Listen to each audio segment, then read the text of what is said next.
Top quality और consistent performance के लिए सिर्फ सिल्वर पंप नाम याद रखना।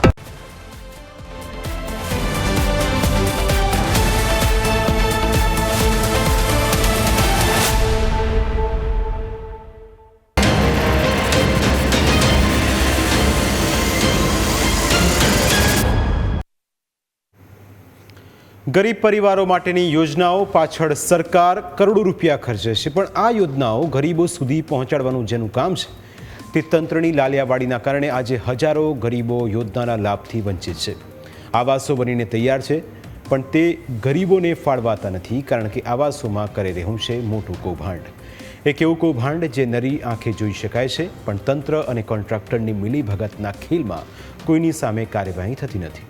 તેરી બી ચૂપ અને મેરી બી ચૂપ જેવો ઘાટ ઘડીને લોકો અને સરકારને અંધારામાં રાખવાનો તકતો જાણે પહેલેથી જ તૈયાર કરીને રખાયો હોય તેમ લાગી રહ્યું છે।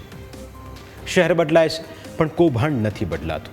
અમદાવાદ હોય, વડોદરા હોય કે પછી મહેસાણા, કોન્ટ્રાક્ટર્સને ફાયદો કરાવવા માટે આવાસ તૈયાર કરવાના અનેક દાખલા આપણી નજર સામે છે, ઉગે છે અને આત્મે છે, પણ કૌભાંડીઓને જેલના સળિયા પાછળ ધકેલવાની જાણે કોઈની હિંમત થતી નથી। તમે જે આવાસ જોઈ રહ્યા છો તે આવાસ મહેસાણાના ઉચરપી રોડ પર બનાવાયેલા છે। વર્ષ 2019-20માં બનાવાયેલા 230 આવાસો આજે ખંડેર બની ગયા છે। તેનું કારણ કોન્ટ્રાક્ટર અને પાલિકાની લાલિયાવાડી છે।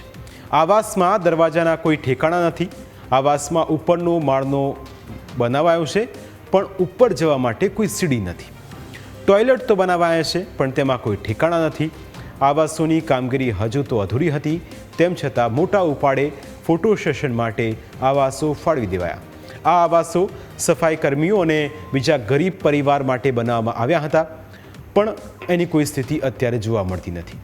સરકારી ચોપડે આ મકાનો લાભાર્થીઓને ફાળવી પણ દેવાયા હતા, પરંતુ તંત્ર દ્વારા અહીં કોઈ પણ પ્રકારની સુવિધા ઊભી કરવામાં ન આવતા અહીં રહી શકાય તેવી કોઈ સ્થિતિ નથી, કારણ કે અહીં પાણી જેવી પ્રાથમિક સુવિધાઓનો જ અભાવ છે। જો પ્રાથમિક સુવિધાઓ જ મકાનમાં ન હોય તો તે મકાનને શું કરવું? અને એટલે જ આજે આ મકાનો ખંડેર બની ગયા છે। આ મકાનો ભ્રષ્ટ તંત્રની ભ્રષ્ટ કામગીરીની ચાળી ખાઈ રહ્યા છે, કારણ કે મકાનો ખુલ્લા ખેતરોની વચ્ચે બનાવાયેલા છે। જો અહીં આવો તો કોઈ ભૂતિયા સોસાયટીમાં આવી ગયા હોય તેવો અહેસાસ થાય। હું આપને જે મકાન બતાવી રહ્યો છું, મણિલાલ કાંતિભાઈ વાઘેલાને આ મકાન વર્ષ 2019-20માં પ્રધાનમંત્રી આવાસ યોજના અંતર્ગત આપવામાં આવ્યું છે, પણ આ મકાનને નથી દરવાજો કે નથી ટોયલેટ કે નથી ઉપરના ભાગે જવા માટે સીડી લગાવવામાં આવી। દરવાજો નથી, બારી બારણા નથી। આ કારણે આ મકાન સરકારી ચોપડે તો ફાળવાઈ ગયું, પરંતુ હકીકતમાં લાભાર્થી સુધી આ મકાન લાભ લે તેવી સ્થિતિમાં જ નથી। અને આ કારણે જે આખી પ્રધાનમંત્રી આવાસ યોજના અંતર્ગત જે ટાઉનશીપ બનાવવામાં આવી હતી, આ ટાઉનશીપ હાલ ખંડેર અવસ્થામાં છે। આખી આ જે યોજના છે કે જે પ્રધાનમંત્રી આવાસ યોજના હકીકતમાં જે ગરીબોના ઘરનું જે સ્વપ્ન હતું, ગરીબોના પાકું ઘર આપવાની જે વાત હતી, તે આખો છેદ ઉડી ગયો તે પ્રકારની પરિસ્થિતિ સામે આવી છે। અને આ વર્ષ 2020માં બનેલા મકાન છે, આજે વર્ષ 2025 ચાલી રહ્યું છે, પણ હકીકતમાં આ સ્થળે એક પણ લાભાર્થી વસવાટ કરતો હોય તેવી સ્થિતિ નથી। અને આ કારણે હાલમાં મકાન ખંડેર બની ગયા છે।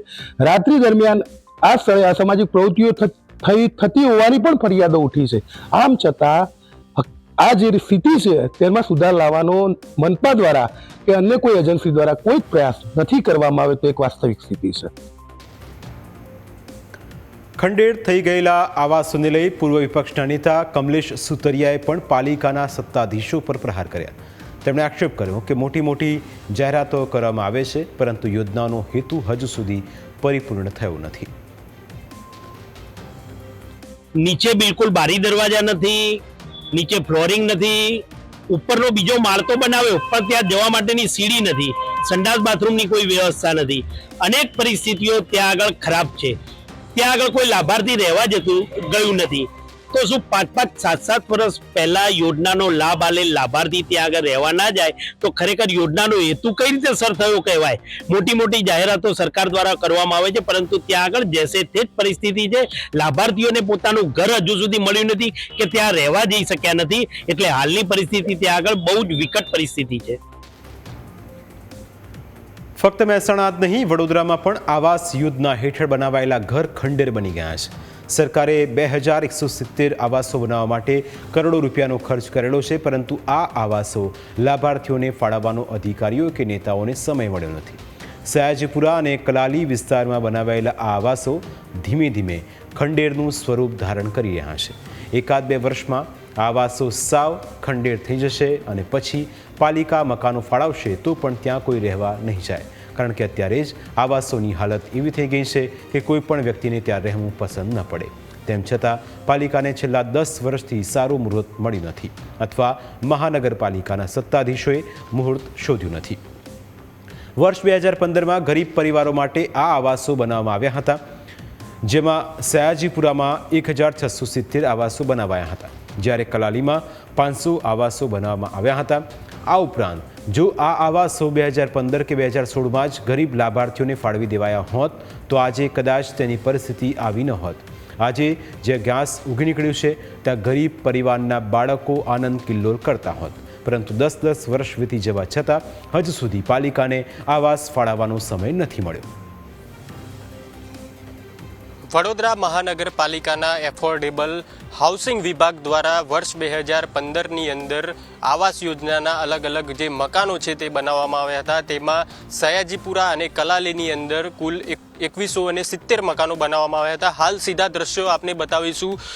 સયાજીપુરાના દ્રશ્યો આપ જે જોઈ રહ્યા છો, આ આવાસના જે મકાનો છે 1670 આ મકાનો છે, પરંતુ આ મકાનોની આપ હાલત જોઈ શકો છો, ખંડેર થઈ ચૂક્યા છે. આ મકાનો બિલકુલ કોઈ પણ પ્રકારની બનાવ્યા બાદ પણ કોઈ જાળવણી કરવામાં નથી આવી.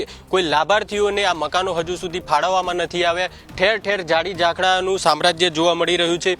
રોડ રસ્તા પણ બનાવવામાં નથી આવ્યા. જે પણ બારી બારણા મકાનોના છે તે પણ તૂટેલી હાલતમાં હાલ જોવા મળી રહ્યા છે. અનેક વાર આ બાબતે રજૂઆતો પણ થઈ છે, પરંતુ હજુ સુધી કોઈ જવાબદારી નક્કી કરવામાં નથી આવી. તાજેતરમાં અહીં 7-8 મહિના પહેલાં જે ઇજારદાર છે તેને બદલીને રંગરોગાનની કામગીરી પણ કરવામાં આવી હતી, પરંતુ એ ઇજારદાર પણ કામગીરી અધૂરી છોડી અને નીકળી ગયો હોવાની વાત સામે આવી રહી છે. અડધા જ આવાસોમાં કલરનું કામ કરવામાં આવ્યું છે, બાકીના આવાસોમાં કોઈ પણ પ્રકારનું કલરનું કામ હજુ સુધી પણ કરવામાં નથી આવ્યું. સાથે જ જે નિયમિત જાળવણી થવી જોઈએ તે જાળવણી પણ કરવામાં નથી આવી, અને જે લાભાર્થીઓ છે તે આજે પણ અહીં મકાન તેમને મળશે ક્યારે તે માટે અવારનવાર અહીંયા ધક્કા પણ ખાઈ રહ્યા છે, પરંતુ જે અહીં બેઠેલા સિક્યુરિટી ગાર્ડ છે તેમને આશ્વાસન આપીને મોકલી દેતા હોય છે. મહત્વની વાત છે કે કરોડોના ખર્ચે આ આવાસ યોજના તૈયાર કરવામાં આવી, પરંતુ એક પણ લાભાર્થીને આજ દિન સુધી આ આવાસનો લાભ મળ્યો નથી અને આ આવાસ આજે ખંડેર હાલતમાં થઈ ચૂક્યા છે. જ્યારે નેતાઓ આવે છે તો રિબિન કાપીને ઉદ્ઘાટન કરીને જતા રહે છે, પછી તેમને પણ ખ્યાલ નથી હોતો કે આવાસો ગરીબ લોકોને મળ્યા છે કે નહીં, પરંતુ ખરેખર યોજનાનો લાભ લોકો સુધી પહોંચે છે કે નહીં તેનું પણ ધ્યાન રાખવું જરૂરી છે.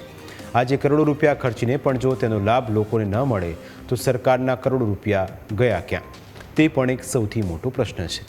સૌથી મોટો પ્રશ્ન એ છે કે ગરીબ લાભાર્થીઓને આવાસની ફાળવણી કેમ નથી કરવામાં આવી? 10-10 વર્ષ વીતી ગયા હોવા છતાં કામગીરી કેમ પૂરી નથી કરાઈ? શા માટે સરકારના કરોડો રૂપિયાનો ધુમાડો કરી રહ્યા છે અધિકારીઓ? શું અધિકારીઓ અને કોન્ટ્રાક્ટરની મિલીભગત છે? આ પણ એક સૌથી મોટો પ્રશ્ન છે. શું ફક્ત કોન્ટ્રાક્ટર્સને ફાયદો કરાવવા માટે જ આવાસો બનાવાયા હતા? આ પણ એક સૌથી મોટો સવાલ છે. શું ચૂંટાયેલા પ્રતિનિધિઓ આવું કામ કરી રહ્યા છે? કેમ તેઓ આ બાબતે કોઈ પગલાં નથી લેતા? કામમાં લાલિયાવાડી કરનારા જવાબદારો સામે કેમ કોઈ કાર્યવાહી નથી થતી? આ તમામ સવાલો એટલા માટે થઈ રહ્યા છે કારણ કે આજે હજારો લોકો પોતાના ઘરનું સપનું જોઈને બેઠા છે. મકાનો માટે તેમણે જરૂરી રૂપિયા પણ આપી દીધા છે. આ વાતને 10-10 વર્ષ વીતી ગયા હોવા છતાં હજુ સુધી લોકોને ઘર મળ્યું નથી. હવે લોકોને ન્યાય અપાવવાની જવાબદારી સરકારની છે. સરકાર આ મામલે કોઈ કાર્યવાહી કરશે કે નહીં તેના પર પણ સૌ કોઈની નજર રહેલી છે. પ્રાઇમ 9માં સમય થયો છે બ્રેકનો. બ્રેક બાદ અન્ય મુદ્દા વિશે વાત.